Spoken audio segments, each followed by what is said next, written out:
تو پاکستان کس طرف جائے گا؟ پاکستان میں جو امن ہے، جو محبت ہے، جو ٹالرنس، جو کمپیشن، جو بردرہڈ کی فضا ہے، ان کو خراب کرنا چاہتے ہیں یہ لوگ۔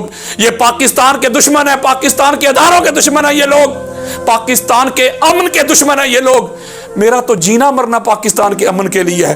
میں تو محبت کی بات کرتا ہوں، ٹالرنس کی بات کرتا ہوں، میں تو جوڑنے کی بات کرتا ہوں، توڑنے کی بات نہیں کرتا۔ میں اپنا پیغام، اپنا مقدمہ پاکستان کے اداروں، پاکستان کی عدلیہ اور ارباب اختیار کے سامنے رکھ چکا ہوں۔ سادات نظام آپ کے سامنے بھی رکھ چکا ہوں۔ آپ کے پاس بڑی طاقت ہے، بڑی قوت ہے، بڑے مرید ہیں، بڑے مربے، بڑی گاڑیاں، بڑا پروٹوکول ہے آپ کے پاس سادات نظام، لیکن آپ کے در کا ایک منگتا جو میرے ساتھ ہو رہا ہے، میں آپ تک وہ بات پہنچا رہا ہوں۔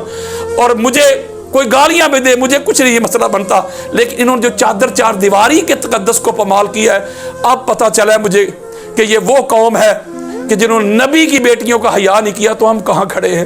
بس دعا کرتا ہوں کہ اللہ تبارک و تعالیٰ مجھے اہل بیت اطہار کسی نوکری پہ زندہ رکھے، موت آئے تو اسی نوکری پہ۔ وما علیہ الا البلاغ المبین۔